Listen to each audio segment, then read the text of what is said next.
Stretching over more than 240,000 acres of California's beautiful oak-mantled valley near the Central Coast region is the Hunter Liggett Military Reservation, ideal for civilian combat training problems.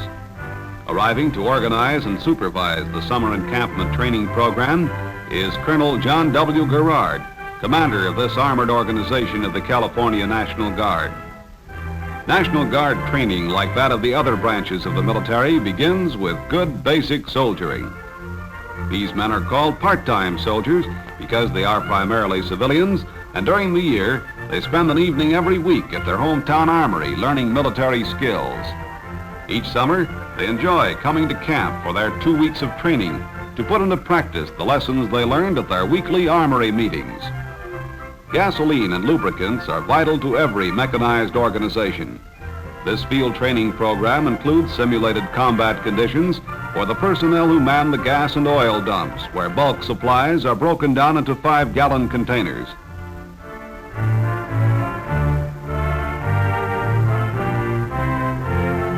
Ration breakdown and distribution centers demonstrate that familiar expression, an army travels on its stomach. You can see why when you consider the tons of food it takes to keep a unit in the field. The food consumed by a regiment during its 2 weeks encampment would tax the resources of the largest supermarket. Those guardsmen who choose a career as food service specialists receive a thorough education in the logistics of food supply.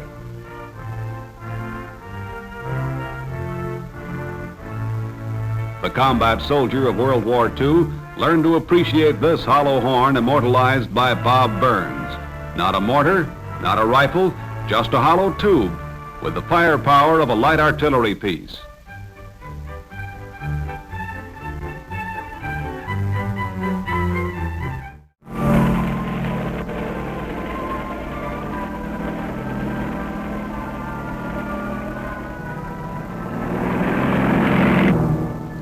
One fact that our enemy held in the recent war in which our armed forces were engaged was the belief that our huge and highly mechanized assault groups were slow-moving. Problems are judged by the situation confronting them in the light of previous experience. Each problem becomes a new situation. Officers and men, using their inherent initiative, react accordingly.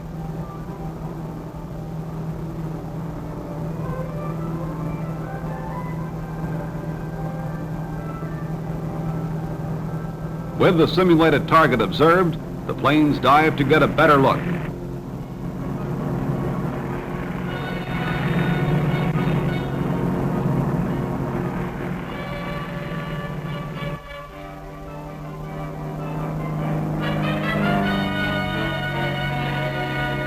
Just below the peak of the hill, this fire control center receives information from the tank artillery observer.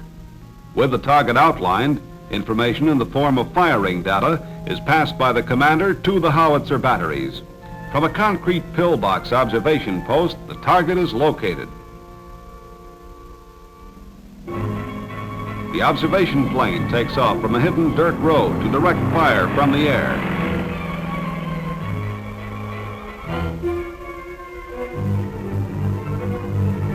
The target, a simulated enemy convoy driving over a dirt road, is relayed to the Fire Control Center, where the information is worked out on the plotting board and relayed to the firing platoons. A shell is fired for range. It's on target.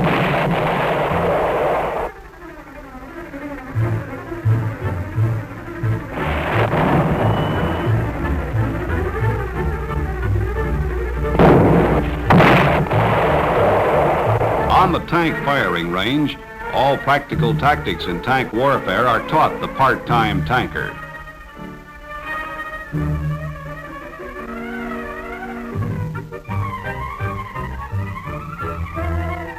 Rugged men who enjoy handling iron steeds show much enthusiasm for the firing problem in which they are about to partake. All year long, they've looked forward to the days when they can bring their iron monsters to spit fire. Now it's here. A target is attached to a hand car on a circle track. It is operated by a small gasoline-driven scooter.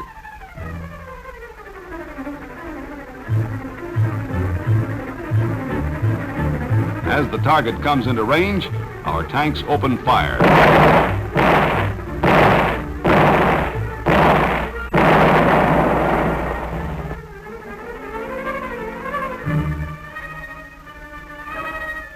What are you so happy about? Think you have a hit? Well, I guess you did. The 2-week tank training program includes indoctrination of the dependency of one unit upon another, such as tanks assisting the attack of infantry by neutralizing hostile positions, counterattacking troops, artillery, communication and supply installations, barbed wire entanglements, and by dominating enemy objectives until the infantry's attacking echelon arrives to take over the position.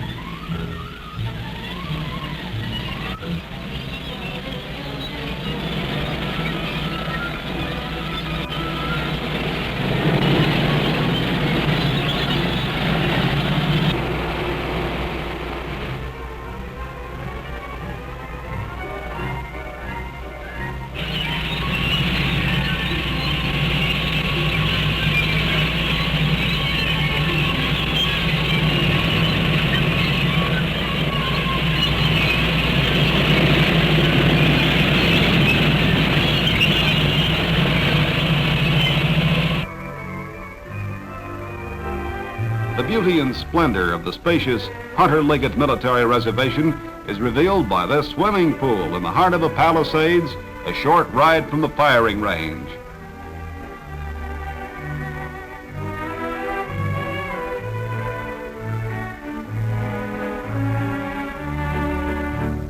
A refreshing dip in its cool waters brings new energy to the man on off-duty hours.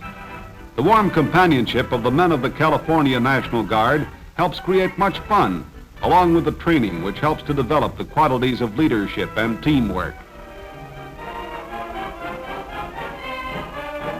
To honor these men who give so freely of their time so that our state and country shall remain strong and free is their commander, Colonel John W. Garrard. Reviewing these armored troops are Lieutenant General Joseph Swing, 6th Army Commander, Major General Earl M. Jones, State Adjutant General, Major General Homer O. Eaton, 40th Division Commander, and many other military and civilian dignitaries. Major General David P. Barrows, former 40th Division Commander, pins the second star of a Major General on General Homer O. Eaton, present commander of the 40th Grizzly Division. To preserve the peace, we must be strong. The prime purpose of our government's military policy is the preservation of peace.